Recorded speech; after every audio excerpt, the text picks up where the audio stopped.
पीतम नगर गांव में भीषण, जिसके 3 बेटे थे, मंगेश बड़ा, सुरेश मंझला और महेश छोटा, वो तीनों भाई अलग अलग रहते थे।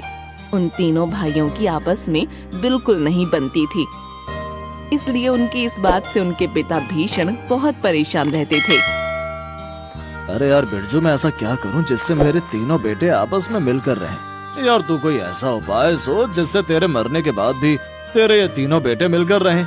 यार मैं यही तो सोच रहा हूँ कि आखिर मैं ऐसा क्या करूं जिससे कि ये लोग आगे चलकर अपनी गृहस्थियों को संभाल सके और ये मेरी पुरखों की जायदाद को भी संभाल सके। मेरे दिमाग में एक आइडिया आया है, पता नहीं तुझे वो अच्छा लगेगा कि नहीं। अरे तो जल्दी बता। तो सुन, तू इन तीनों को कुछ पैसे दे और इन तीनों को कुछ दिनों का समय दे और इनको बोल कि जो इन पैसों से अपना कारोबार बना लेगा तो तू उसी को ही अपनी ये पुरखों की जायदाद देगा। और अगर तीनों में से किसी ने भी अपना कारोबार दिए हुए समय में नहीं बनाया तो तू अपनी ये सारी जायदाद किसी संस्था में दान दे देगा। हाँ तू ये सही कह रहा है, शायद क्या पता इसी वजह से ये लोग अपनी जिम्मेदारियों को समझ पाए।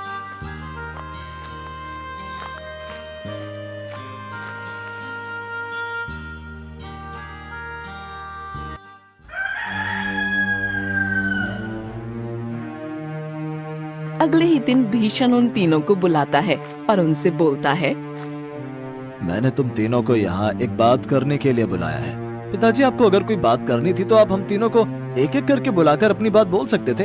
हाँ पिताजी, आपको पता है ना कि मुझे इन दोनों की शक्लें देखना भी पसंद नहीं है, फिर भी आपने हमें यहाँ एक साथ बुलाया। मंगेश और सुरेश भीषण को बोलते हैं, लेकिन महेश चुपचाप खड़ा होता है। वो शांत होकर सबकी बातें सुन रहा होता है। अरे महेश, तू क्यों चुपचाप खड़ा है? तुझे इन दोनों के साथ में यहाँ आने में कोई परेशानी नहीं है? पिताजी, मुझे किसी से कोई परेशानी नहीं है। आखिर ये दोनों मेरे बड़े भाई हैं, तो मुझे इनसे क्या दिक्कत होगी? महेश की बात सुनकर भीषण मन ही मन थोड़ा खुश होता है कि तभी सुरेश बोलता है, अरे पिताजी बताइए, आपने हमें यहाँ क्यों बुलाया है? देखो, मैंने तुम तीनों को ये कहने के लिए बुलाया है कि मेरे मरने के बाद मैं अपने पुरखों की जायदाद तुम लोगों को नहीं दूंगा। पिताजी, आप क्या कहना चाहते हैं? आपके बाद तो ये जायदाद हमें ही मिलनी चाहिए, क्योंकि आपके बाद हम इस जायदाद के हकदार हैं। नहीं, मैं तुम तीनों को ऐसे ही अपनी जायदाद नहीं दूंगा। ऐसा कहकर भीषण उन तीनों को एक एक नोटों की गड्डी दे देता है। पिताजी, ये क्या? मुझे आपकी बातें समझ नहीं आ रही हैं। और अब आप ये नोटों की गड्डी क्यों दे रहे हैं? मेरी बात ध्यान से सुनो। ये जो मैंने तुम तीनों को एक एक नोटों की गड्डी दी है, मैं चाहता हूँ कि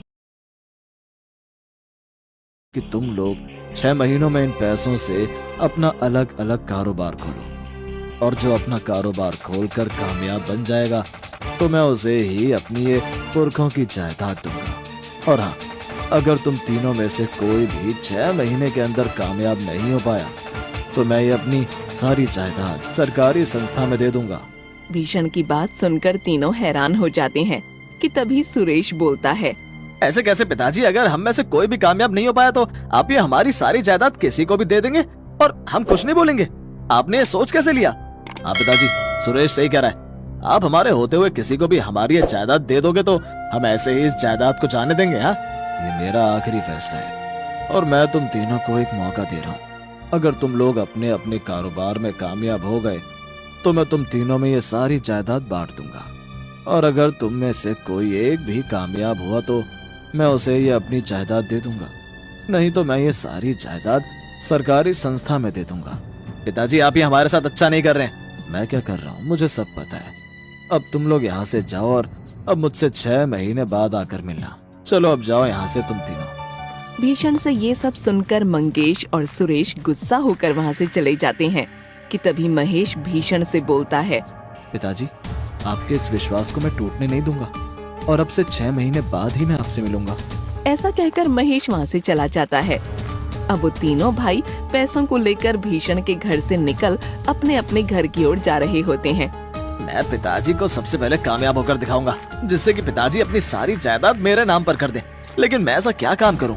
मंगेश चलते हुए ये सब सोच रहा होता है कि तभी उसके पेट में गुड़गुड़ की आवाज आने लगती है। अरे मेरे पेट में तो चूहे कूद रहे हैं, मुझे तो बहुत तेज भूख लग रही है, अब क्या करूं? मंगेश इधर उधर देखता है कि तभी उसे सामने ढाबा दिखाई देता है। अरे इस ढाबे में जाकर कुछ खा लेता हूँ, मुझे बहुत तेज भूख लग रही है। मंगेश उस ढाबे में खाना खाने जाता है तो देखता है कि उस ढाबे में बहुत भीड़ होती है। ये सब देखकर मंगेश को आइडिया आता है। मुझे समझ आ गया कि मुझे क्या काम करना है।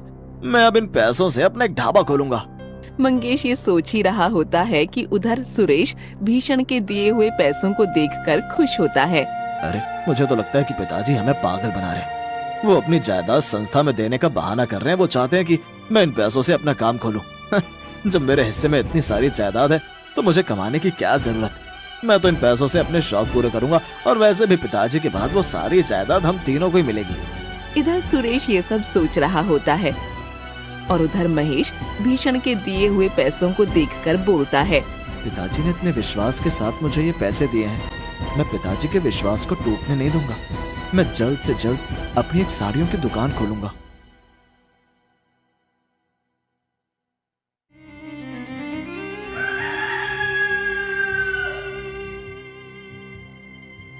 इधर मंगेश और महेश भीषण के दिए हुए पैसों से अपनी अपनी दुकान खोल लेते हैं।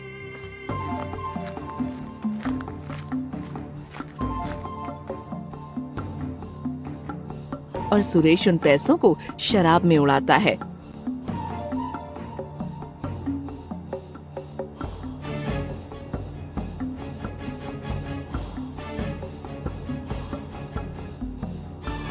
कि तभी उसके साथ शराब पीते हुए वहाँ बैठा उसका दोस्त गजेंद्र सुरेश से बोलता है। अरे भाई सुरेश, क्या बात है, तू बड़ा आजकल मजे कर रहा है। आखिर तेरे पास इतना उड़ाने के लिए पैसा कहाँ से आया? कहीं तूने चोरी करना तो शुरू नहीं कर दिया? अरे तू पागल है। मुझे